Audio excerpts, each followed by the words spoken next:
So I would appreciate, to the best you can, describing thus what you believe, each of you, is the current public attitude in the Arab world generally, and more generally in the Muslim world, towards Bin Laden, and if there's a trend, is there growing support or not growing support? Ms. Bronson, could I ask you first? Sure. It's obviously a big question, and there's a lot that contributes to what we see. Part is the kind of education throughout the world that students are receiving. In sort of anecdotal evidence, somebody I was speaking to from Eastern Saudi Arabia said when he was growing up, he's about in 50s, 60s, he received about an hour and a half of religious education a week in school. His children are receiving 3 to 4 hours a day. Take that and think about the kind of the kind of funding that's going into mosques and schools across the region, the kind of things that we're hearing about that are being taught. We have a real problem.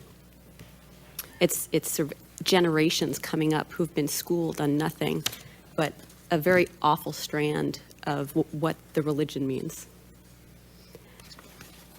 Add that to the fact that the Middle East, the Arab Development Report was referenced, is the furthest behind in political freedoms and liberties. Economically, it's stagnant. Populations are bulging. Most of the population in the region is below 50%. There is most of the population is below the age of 15. And they're not receiving the kinds of skills that will get them jobs. So they're unemployed and they're hanging around. And there's nothing to do. And smart kids who come back from American universities Europe come back and can't do anything with what they've learned. It's a stagnant political culture.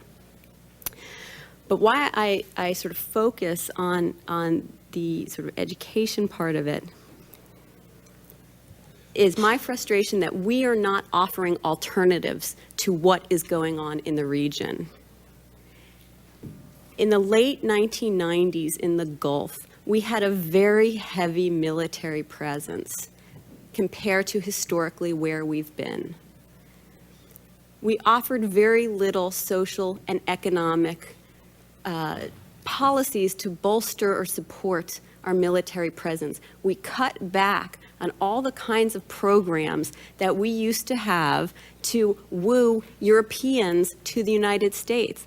If you think of it now, it's somewhat crazy that we felt that we had to woo Europeans, but surely if we felt we had to have good exchange programs with the Europeans, triple that for what is required for the rest of the world where the cultures are so different. When I was doing my research looking at the sort of social and economic lack of policy, I had people asking me, where is U.S. policy taking us? And in some way that can be a very frustrating question, because the first response is, take yourself somewhere, don't wait for the U.S. to do it yourself. But we are very involved militarily abroad. We are notably uninvolved in other ways. And I think as the Commission thinks about where we go, it is so striking to me that the obvious lesson of September 11th isn't to get heavily involved in supporting secular education in Pakistan. That seems like a somewhat obvious one given what we know. And yet that doesn't seem to be a fundamental focus. So I think we do have to come down strong on policies emanating from the region that we don't agree with. I think that's half the battle. I think the other half is to be creative about how to have programs and ideas out there that allow our potential supporters to support us. Right now, I believe we're offering precious little in the area of the world that we have defined as a significant problem for the United States.